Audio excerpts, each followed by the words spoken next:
This is part two of my after-action review on Israel's post-October 7th, 2023 conflicts in Gaza and Lebanon, gathered from interviews with IDF soldiers.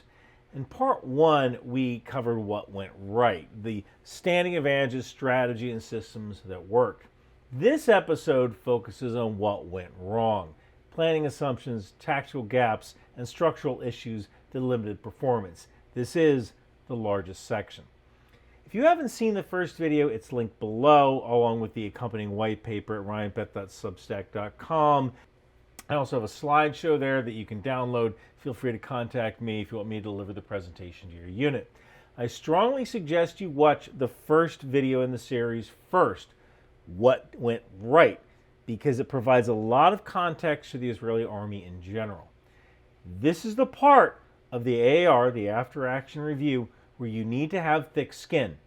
A lot of things went wrong, but the next part, what you can do to improve, will help you figure out a path forward. I did a lot of research for this, and a big help was ground news. I'm in a hotel room right now because my house flooded. You know, every once in a while you think that you're having a bad day, but someone else is having a worse one. I'm filming this on October 28th, 2025, and apparently SNAP benefits, which are colloquially called food stamps, will end on November 1st. I mean, it sucks that my house is unlivable, but at least I have money for food. Now, this wasn't covered in the Wall Street Journal or the New York Times, which are two publications that I read every day, and this is why I actually pay for ground news, because I get to see stuff that I wouldn't see otherwise because of my own personal biases. Ground news covers how media outlets are covering the story, as well as the ownership data, average factuality rating, and bias of the publication you're getting your news from, so you know who's telling you what to think. This blind spot report is also critical because it helps you find stories that you might have missed due to your own political biases. For example, do you know that President Trump called New Jersey a hotbed of crime? No outlets on the left covered that. Or did you know that Elon Musk's foray into politics last year cost Tesla over $1 million in EV sales? Nobody on the right covered that at all. So click the link in the description below, hit the QR code up here, or go to ground.news/Ryan to get 40% off the Vantage plan and start seeing what you're missing. Now on to what went wrong. First, the standing disadvantages. The first is strategic and political. Israel sits in a very dangerous neighborhood. Its landmass is about 9 miles wide at its narrowest point. It has extremely limited strategic depth. Israel can't trade land for time. The feeling of being surrounded and in constant danger permeates Israeli society, and it drives their system of nearly total conscription. Every new construction home has a mamad, which is an acronym for protected space, literally a fortified room or bomb shelter. There are also communal protected spaces in office buildings and apartment complexes. This illustrates how deeply Israel's sense of vulnerability is woven into daily life. There are also political standing disadvantages. Israel faced both internal and external political constraints that influence its decision-making throughout this conflict. Internally, factions within Israel's far-right political parties and even some in the center amplified public sentiment for retribution following the October 7th attacks. This pressure complicated operational restraint and strategic messaging, often pulling political rhetoric ahead of military necessity. Externally, Israel confronted wavering political support among Western partners. Mass social media activism and online sympathy for Hamas, amplified by a highly effective Hamas information warfare campaign, shaped public opinion in key allied nations. Organized protests and viral misinformation created political headwinds that limited Israel's strategic freedom of action and shaped international narratives from the outset. Israel is a multicultural, multi-religious society where Muslims, Christians, and Jews all have equal rights as citizens. However, there are some countries, terrorist organizations, and individuals who question whether the country should even exist at all. One thing I discovered while debunking misinformation about this war is the level of hate and willingness to believe racist propaganda. I was on the train yesterday on the way to JFK to get on the plane, and there was a group of Orthodox Jews in front of me, and my first thought was, I wonder if they are in support of this imperialist colonizer settler state that is Israel, and I wonder if they're in support of this occupation and this genocide. And then I immediately I want to just stay the fuck away from me. It was fashionable. The events of this conflict allowed long-standing hatred and bigotry of Jews to blossom into this well-curated garden of misinformation, moral relativism, and open anti-Semitism. It was all tended carefully by those who found political, social, or monetary capital in keeping it alive. Israel's early missteps in managing the information domain compounded the problem. Intense, often adversarial media scrutiny, amplified by outlets and narratives sympathetic to Hamas, exacerbated the challenge and shaped global perception in ways that were unfavorable to Israel. Let's talk about force structure. As I said in the What Went Right video, Israeli force structure is heavily dependent on reserves. Why? Because it's cheap. It's always worked before as well. That's a really big thing. In previous LISCO or large-scale combat operations such as 1948, 1956, 1967, 1973, 1982, Israel was victorious not because its army was better than their adversaries, but because the opposing armies were worse, and there is a difference. So the conscript model worked for Israel's particular brand of LISCO conflict. There's no reason not to change it. At least that was the thought at the time. The smaller conflicts in 2006, 2008, 2012, 2014, and 2021 mainly used active duty or security forces, which only validated the current conscription structure. This particular war had a heavy reliance on reservists, which was part of the problem. Some men were doing 5 or 6 tours. Men lost jobs because they couldn't keep their businesses going, and Israel's economy contracted by about 20%. I need to talk about NCOs, or non-commissioned officers. Another unique feature of the Israeli army is that they don't have professional NCOs. In other words, they don't have professional sergeants. Technically, there are NCOs in the Israeli army, although they gain rank by time and grade as opposed to professional development. Many logistical, mechanical, or technical sections are run and manned by NCOs, although there are few specialties that allow a parallel professional track that aligns with officers. In the Israeli army, you gain rank by time and service, as opposed to professional development, and people who wish to stay are encouraged to become officers. Well, watching this video, you will see moments where professional NCOs could have solved some issues before they became big problems. Israel also had a threat-focused bias, with its major concerns being Hezbollah in Lebanon and Iran's proxy support, missile, and nuclear capabilities.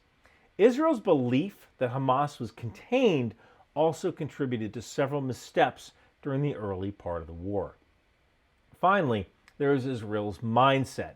The IDF was born from people who had to improvise. B'charbi u v'kashi, with my sword and bow, as I explained in my section on what went right. These fighters in 1948 went into battle with a rifle, a couple of mags, and a lot of nerve. That figure it out, b'charbi u v'kashti mentality is still baked into the DNA of the Israeli military. The adaptability is something that Arab armies have historically struggled with, because in those systems, Arab military systems, creativity could look like disobedience to your chain of command. That is one major advantage that Israelis had over Arab armies in the past, and read Kenneth M. Pollock's book, Armies of Sand, if you want to learn more. But this Israeli culture of improvisation, b'charvi u'v'kashti, is systemic, and it papers over a lot of problems. So let's talk strategy. When it comes to Gaza, Israel's previous strategy was something they called cutting the grass. The idea was a metaphor. The Iron Dome system would take care of rockets fired from Gaza periodically. Israel would enter Gaza and conduct military operations to a trick capability, and then return back over the border. It was thought that Special Forces units would be enough to perform this task, and Air Force units could provide a deterrence to Iran.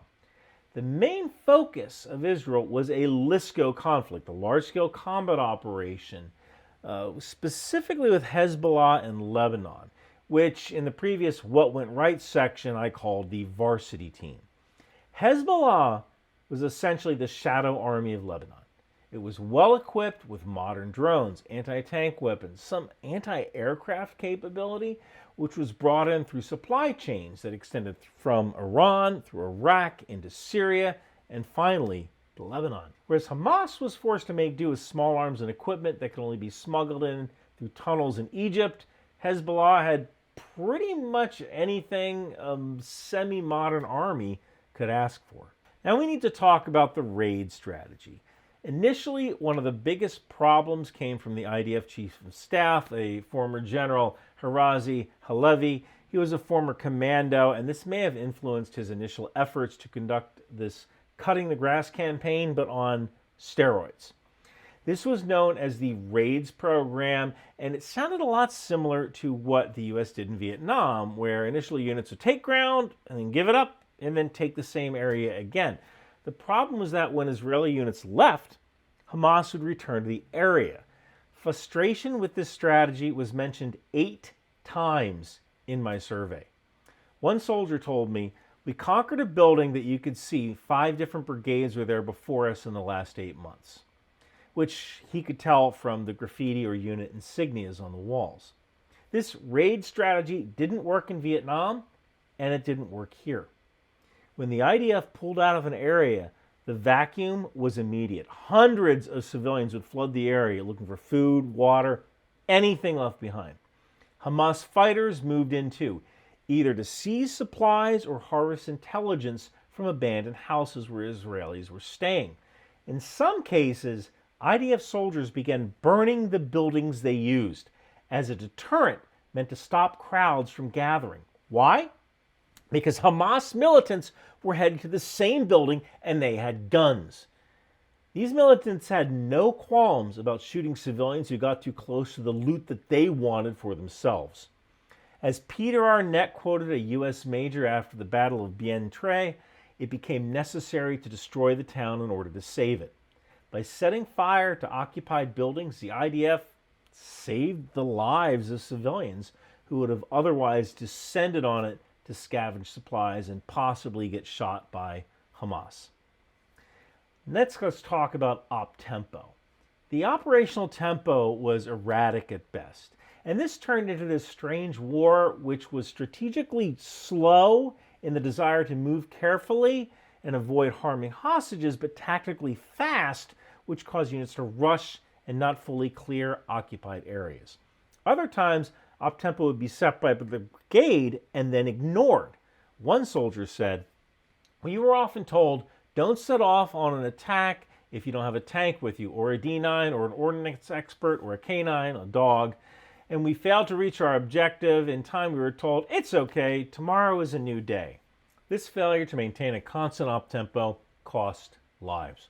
One of the most significant challenges of this conflict was the large-scale humanitarian crisis affecting the civilian population of Gaza. Contributing factors included deliberate actions by Hamas designed to exploit civilian suffering for information warfare purposes, as well as Israeli shortfalls in planning, coordination, and experience in just dealing with a crisis of this magnitude. One of the biggest problems is that civilians in Gaza were not allowed to leave. The civilians' ability to exit Gaza was severely restricted throughout the conflict. The Egyptian border crossing at Rafah was frequently closed. Egypt rejected mass displacement into the Sinai, and Israel's control of the Gaza side of the Rafah border after May 7, 2024, further limited departures. Limited exceptions, such as foreign passport holders and medical cases, did not meaningfully reduce the civilian density in the battle space.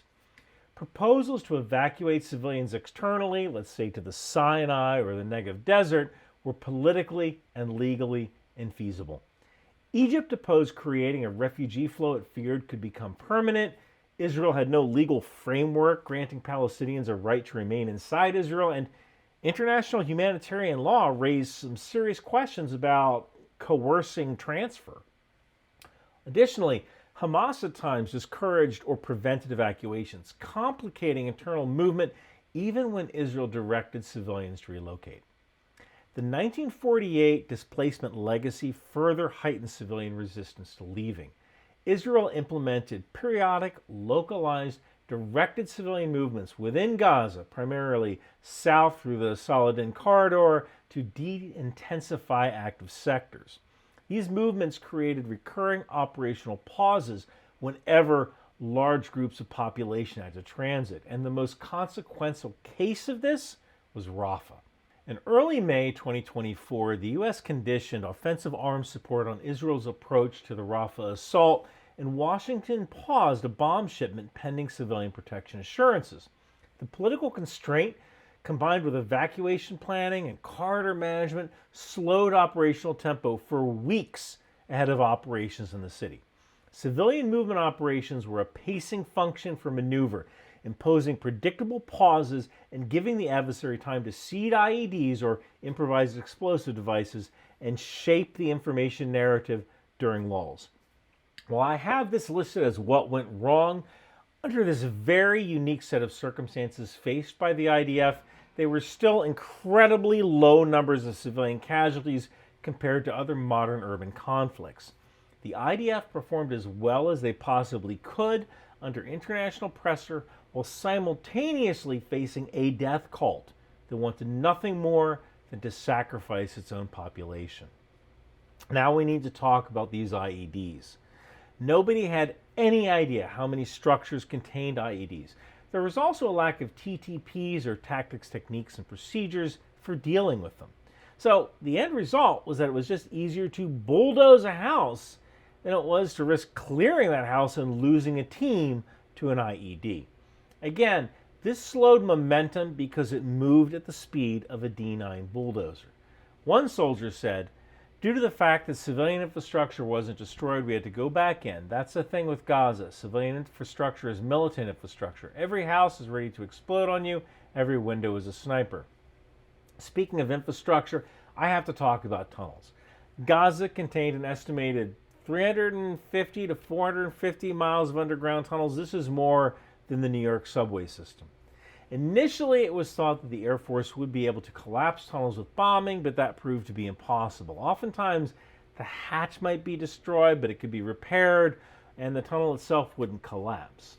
And this is where I have to say that while the United States dealt with tunnels in Vietnam, those tunnels were localized and fairly primitive. Gazan tunnels were literally towns underground with multiple access points. Drones were used to inspect and map tunnels, but they ran into problems with transmission underground.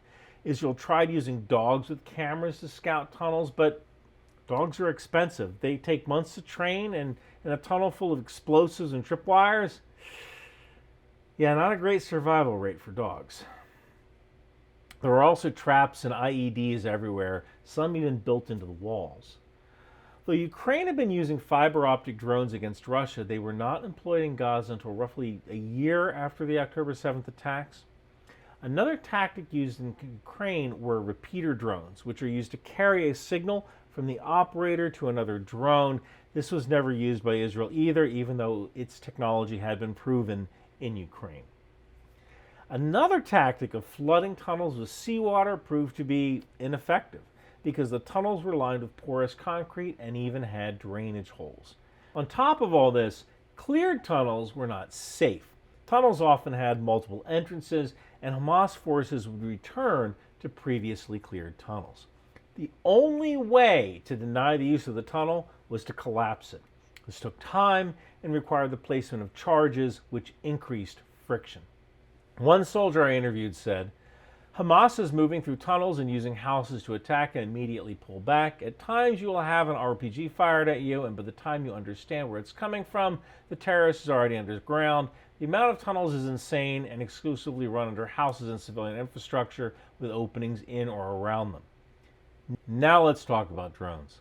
Israeli drones like the Heron and Hermes performed well at the strategic and the operational level. However, Israel reserved its tactical drones for special forces and engineering units. Initially, drones were not pushed down to the tactical level. So soldiers did what they always do. They improvised. Soldiers purchased drones or they crowdfunded them.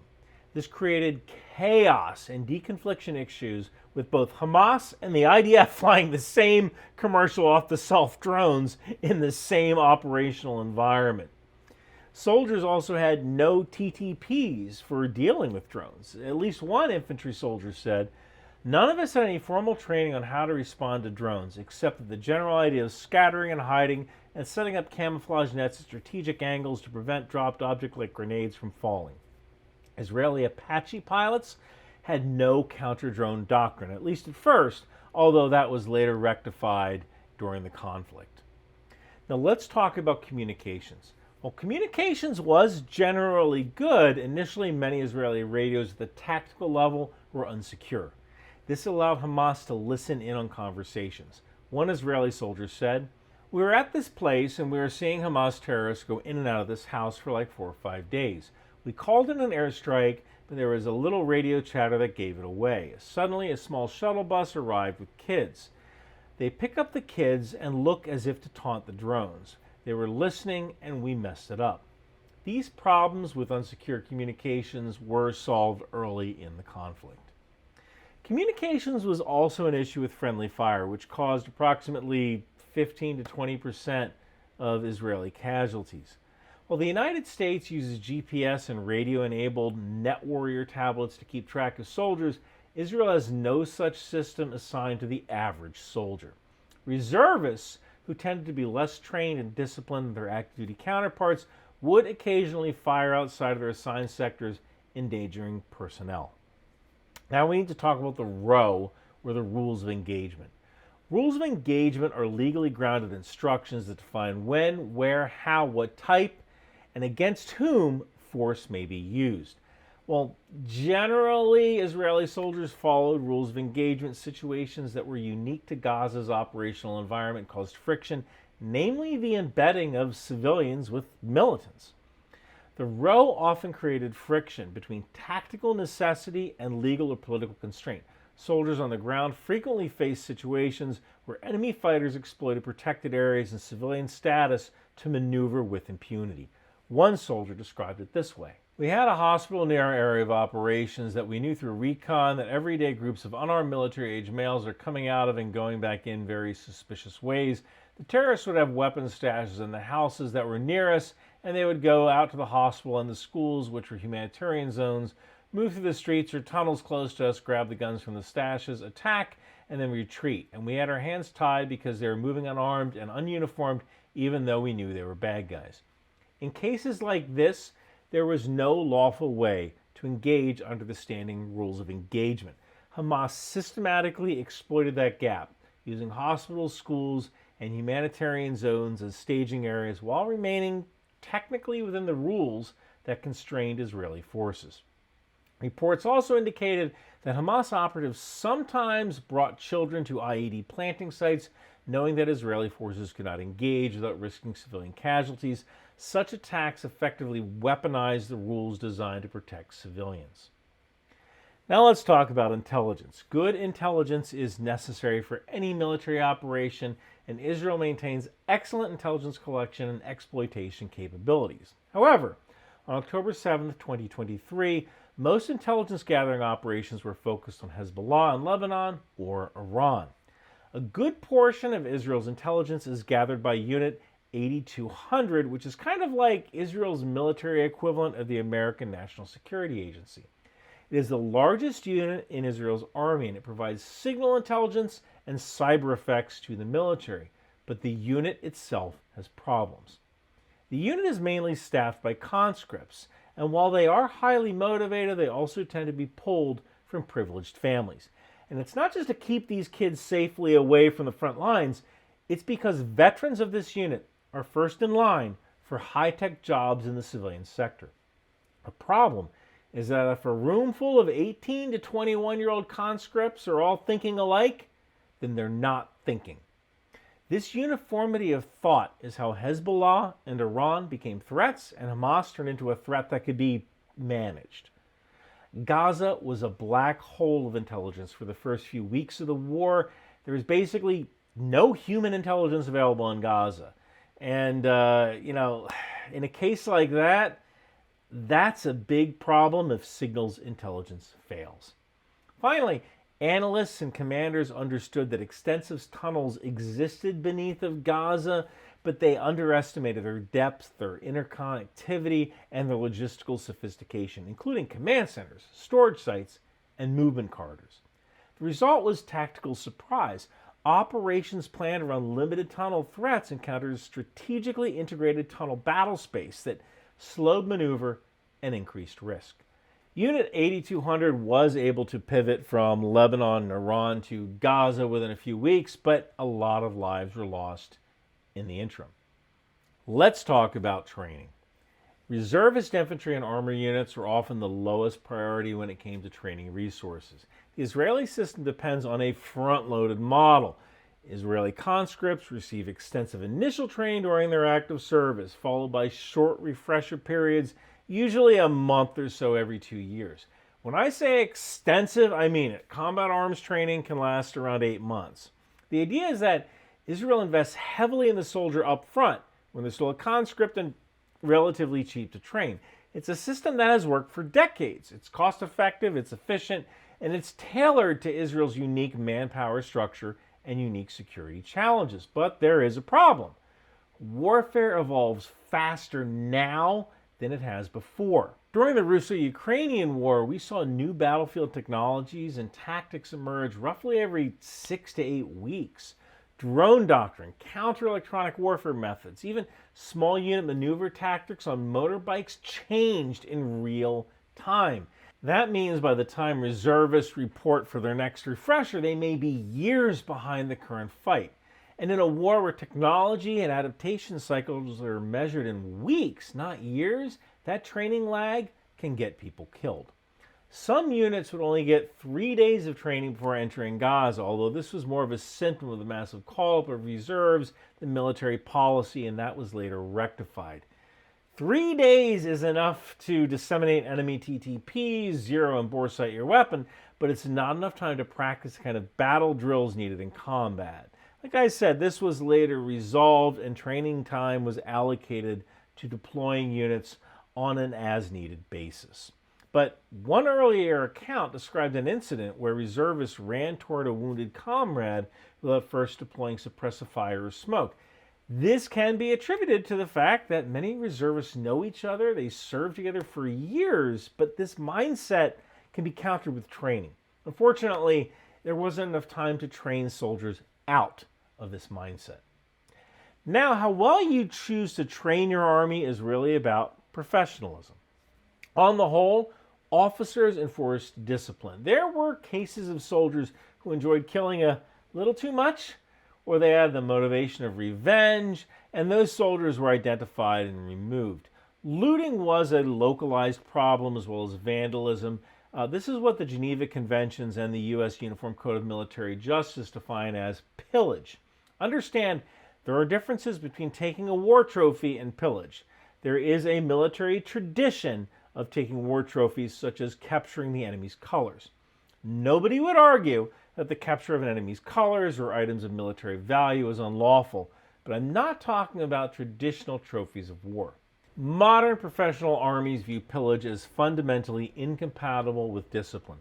Soldiers scavenging bodies or homes are not only committing a crime, they're neglecting their primary duty to prepare for the next fight. Still, looting remained an issue. Small personal items such as watches, handbags, clothing, personal totems, or improvised souvenirs occasionally went missing. Commanders, particularly reservists with long-standing ties to their troops, often hesitated to impose harsh punishment, fearing it would fracture cohesion and morale. Now let's talk about how Israel took and handled prisoners. For the most part, prisoners were treated humanely. The worst most people ever saw was that someone might accidentally trip over a kneeling detainee. That kind of stupid, petty stuff was usually stopped pretty fast by officers, although officers couldn't be everywhere, and the IDF's lack of professional NCOs contributed to this issue. Serious abuse did happen, but it was rare and dealt with quickly. Commanders knew that anyone willing to cross that line was not just a liability to the mission, they were a danger to their own unit. If a soldier would abuse a prisoner, what the heck else are they going to do when no one is watching? Finally, one of the biggest issues was complacency, and this was mainly an issue with reservists after their third or fourth tour. Soldiers used white light at night, they failed to establish security at the halt, they failed to properly screen armored vehicles. Now, this didn't happen all the time, but we have video records of this behavior, and that's mainly because Hamas observed units for a few days before committing to assaults. Units that were complacent got hit. Hamas tried to record every single attack for propaganda value, which is why we have so much evidence. Litter discipline also caused some real headaches. Israeli troops were using anti-tank landmines to collapse tunnels, which meant that the pressure plate fuses weren't needed, so they tossed the extra fuse cans aside. Later, a Hamas sympathizer found the cans and then went online claiming Israel had dropped booby-trapped cans of meat on Gaza. A simple case of trash turned into a propaganda story overnight. Again, complacency and the lack of a professional NCO corps contributed to giving Hamas this propaganda victory. Now on to equipment.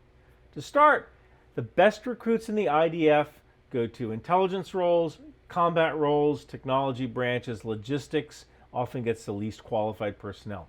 That usually works fine because a military that fights close to home needs fewer logistical lift capacity. You don't need long-haul supply chains when the front line is an hour drive away. You can lean on civilian trucks to fill the gap. But when the fight scales up and those civilian systems break down, you suddenly realize logistics isn't a background job. Many men went into combat without proper or even basic equipment at first. Again, B'charbi uvakashti. Our fathers made it work, so we can make it work. There was a lack of protective plates for plate carriers. Some units had plate carriers, but not the proper plates. Some units had old-style Vietnam-era flak vests. Other units had helmets left over from previous conflicts going back to the 1960s. Now, Israelis and Jewish diaspora from around the globe had fundraisers to donate gear. While crowdsourcing equipment is common in both Russia and Ukraine, this does show that Israel was not prepared logistically for a LSCO conflict. Rifle optics were another issue. Optics were not normally issued to combat support staff, such as drivers or mechanics, under the thought that they wouldn't be fighting, so they wouldn't need them. The problem was that drivers and mechanics would have to enter Gaza to service vehicles, and those convoys would get ambushed.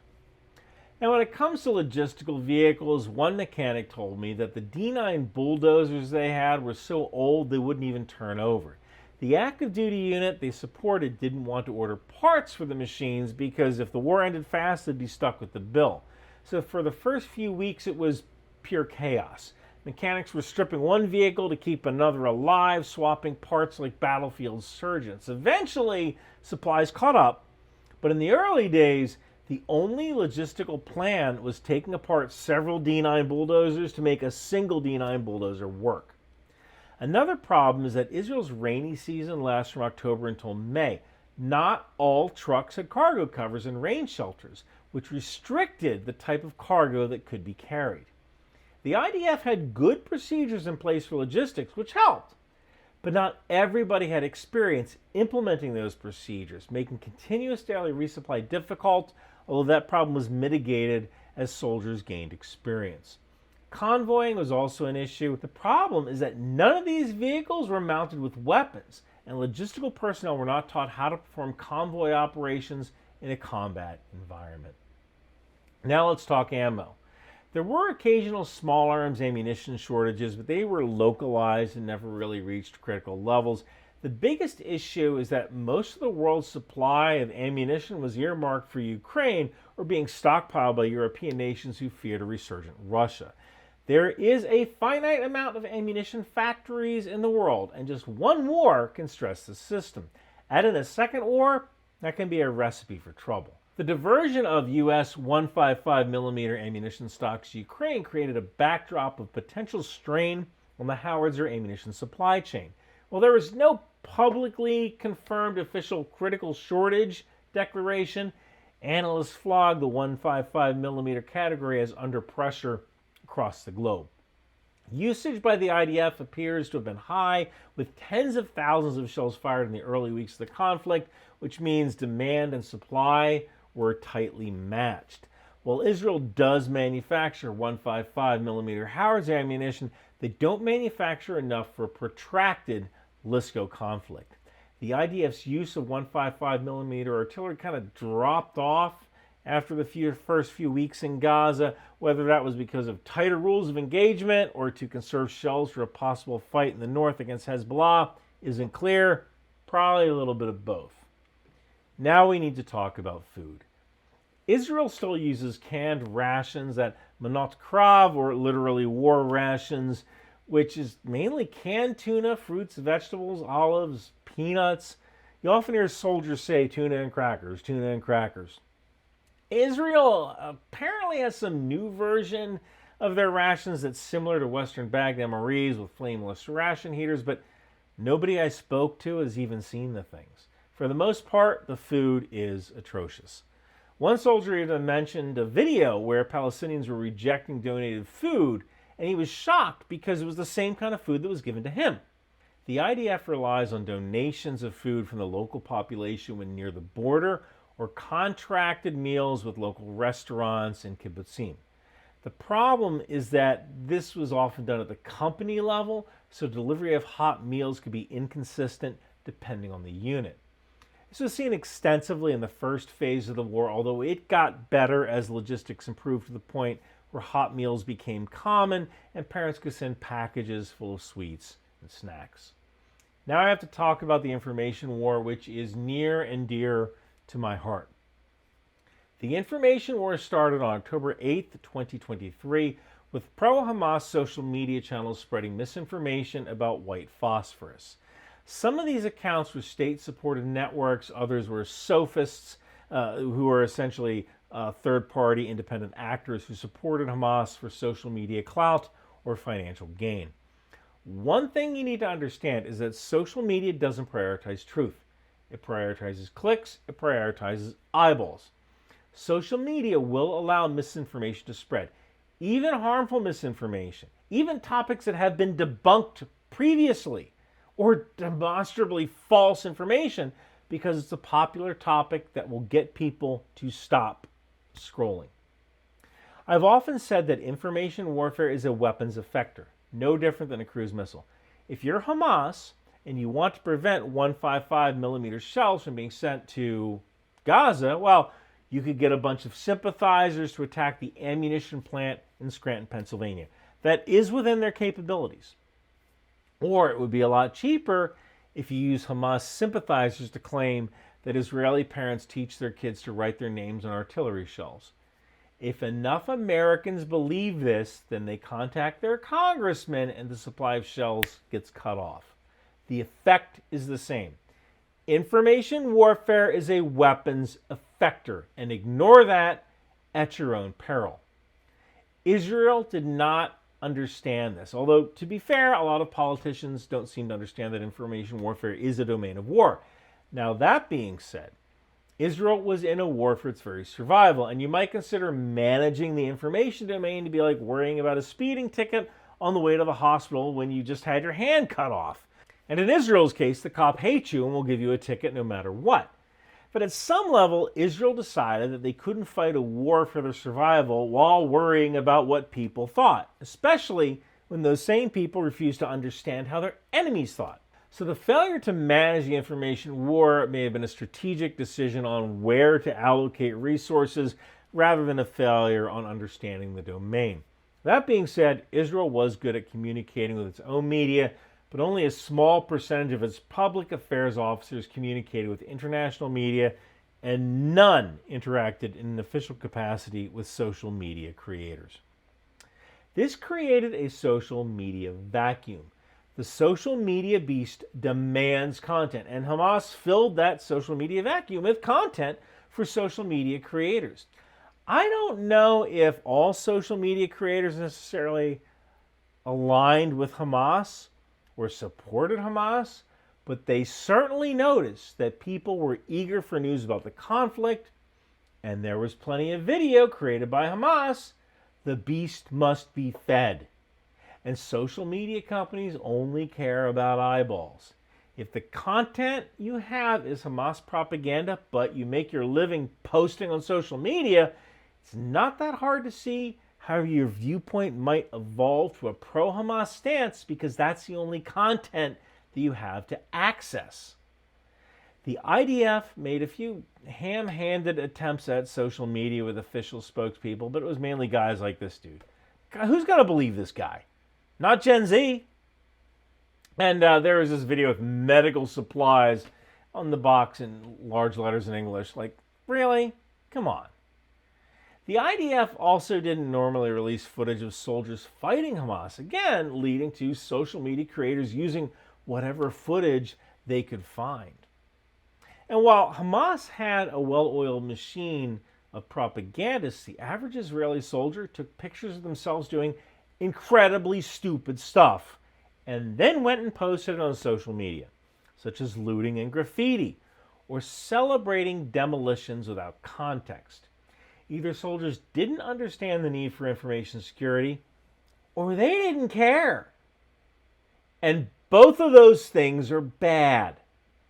Israel's lack of professional NCOs likely exacerbated these bad behaviors. The truth often arrived too late to make a difference in information operations. A good example of this is a drone strike on what appeared to be unarmed men. This was subsequently misunderstood on the Joe Rogan Experience podcast. This is the #1 podcast in the world. I mean, did she show that Edward Snowden video that he put up on Twitter that shows them drone bombing those kids that are, those men, I should say, unarmed people that were walking towards the rubble? Hamas treated information warfare as doctrine by manufacturing spectacle, releasing multilingual products, and framing issues emotionally to polarize and overwhelm. Israel's only real effort at manufacturing spectacle was the release of the film Bearing Witness to the October 7th Massacre, which showed 47 minutes of Hamas body camera footage from the day of the attacks. But it was only shown to journalists, diplomats, and Hollywood executives. The film was never made public or shown to social media creators. I've never seen it, although I have watched a lot of Hamas footage. This decision, coupled with Israel's inability to clearly communicate that the IDF's goal was not displacement of Gaza's civilian population, amounted to an own goal in the information war. I have repeatedly offered to embed with the IDF units to document the human side of the conflict. I have never received a response. They still haven't learned to tell their own story. Finally, there are a few issues with medical subjects, although the IDF units performed well with medical evacuation and treatment. First is that some units lacked basic medical supplies, with one soldier claiming, "We lacked essential medical supplies such as bandages, plasters, elastic bands, antiseptic soap, COVID tests, and painkillers a bit more potent than Tylenol or ibuprofen." Although these problems can be attributed to the rapid nature of the activation of the reserves, they were ultimately solved within a few weeks. Another issue is that Israeli medics barely got a week of medical training every year. Now, many IDF medics work in healthcare in their civilian jobs, so it wasn't a critical issue, but they didn't necessarily enter the battle space with an updated knowledge of tactical combat casualty care. One medic said that he barely got a week of medical training every year.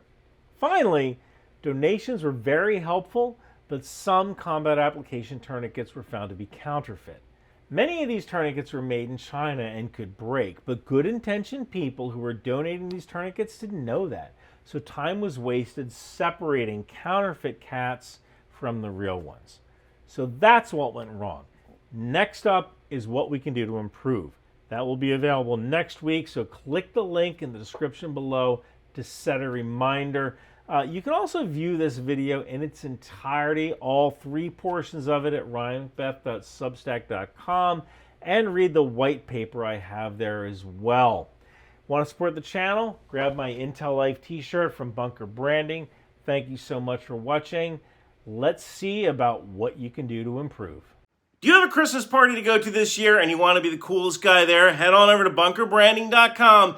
Get my NORAD Christmas sweater. Features a Canadian CF-18 and an American F-22 flying jointly, protecting the skies during Christmas. You will be the coolest person at the Christmas party, and I guarantee you, people who want to talk about fighter jets will come over to you. So head on over to bunkerbranding.com and be that cool guy at the Christmas party.